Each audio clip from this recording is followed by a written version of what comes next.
What's going on, YouTube? Sal Palmieri here, back for another video, and yeah, I'm so excited to be back. And before I start this video, I did want to apologize for not posting sooner than this. I assume some people might have wanted to see a video prior to this time, but I only want to post videos when I feel that they're going to resonate with someone in some positive way, rather than just post a video to post. I feel that that's kind of pointless and not my goal of this channel. So without further ado, to today's video. So what's today's video going to be about, and how is it going to be a little bit different than my first video? So my first video I know was kind of long. I rambled on a little bit. I might have lost people's interest a little bit. Today's video is going to be much more short, concise, and to the point. It's not going to be as long, and I'm not going to ramble on that much. So today's video is going to be about basically three things all under the same realm. So it's going to be about what a Herxheimer reaction is, also commonly known as a Herx, basic definition of it. It's going to be about my experience with one that I had about 2 weeks ago, and a few tips on how to cope with the Herx and get through it. So before I even start this video, I want to say obviously that I'm not a doctor. And this is just all the tips that I'm going to give are just from personal experience. They might work for you, they might not. So yeah, so without further ado, to today's video.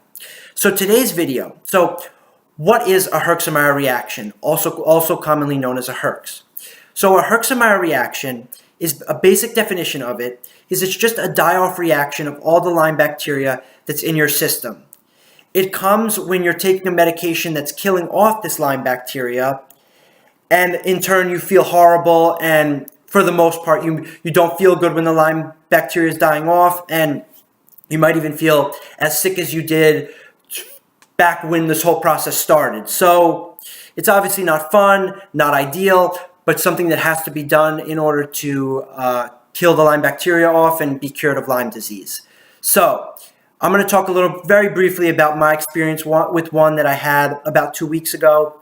So I take a medication 1 week every month, a very strong medication that kills the Lyme bacteria. And I was taking it the 1 week, and it started on a Monday. And towards the end of the week, I kind of started, feeling real fatigued and not that well. And I assumed that it was from this medication. So, and then the next week came, and I was feeling like the worst I've ever felt. It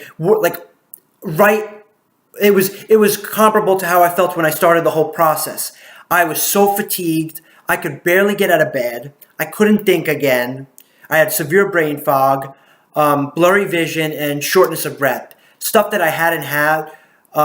Three things that I hadn't had in a while. The fatigue I still fight with to this day. It's still something it's still something that I'm battling. But the other three, have been gone for a little while now, so the fact that they came back was really sad and depressing, but I knew that it was going to get better, so I always I always keep a positive attitude and know that stuff gets better in the end and nothing's permanent. So yeah, so that week was really tough. I had a lot of tests. I couldn't really study. I was struggling a little bit to stay on top of my studies and with socialization and all that stuff, because I'm away at school, at college.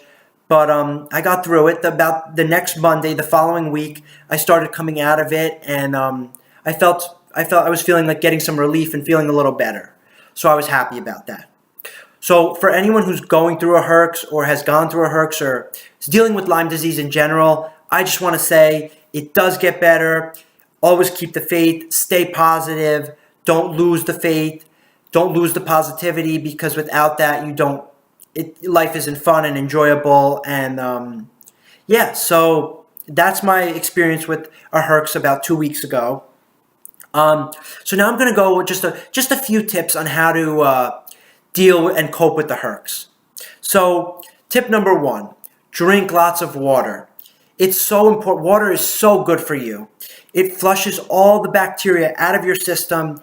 And that's what I was doing. When I was feeling this way about 2 weeks ago, I was drinking tons of water every day. I was staying away from sugary drinks, iced teas.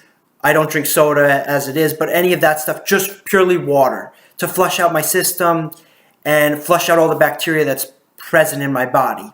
So that's step one, or I'm sorry, that's tip one. So tip number two, get your rest. It's so important when dealing with Lyme disease or dealing with the herx from Lyme disease to get your rest. Rest is so crucial. Without rest, your symptoms will get more aggravated and will feel even worse than they already feel. So rest is so key in order to fighting Lyme disease and fighting a herx due to Lyme disease. So that's tip two. So tip number three is try to stress less. I know it's tough, but stress kills anyone.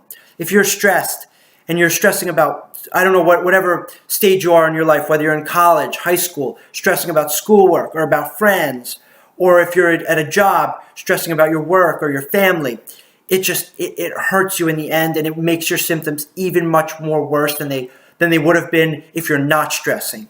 So stress is not a good thing for anyone, especially with someone with fighting Lyme disease. It's not a good thing. You're going through enough. Don't stress about the little things. Focus on getting better and curing yourself of Lyme disease rather than stressing about minuscule things in life. Health is the most important thing. So those are the three tips. And my last tip, my fourth tip is do what you feel. Do whatever your body tells you. Don't push it. If you don't feel like seeing your friends or taking that phone call or answering that text message, you don't have to. Go easy on yourself.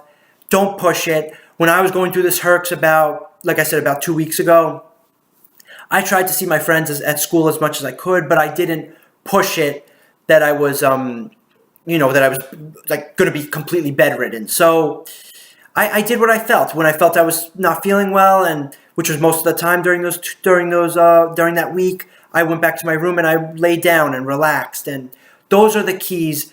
Those are my 4 tips on how to combat a herx or Lyme disease in general. Just like the last one is key. Just to do what you feel. Don't feel pressured to do anything more than what your body tells you to do.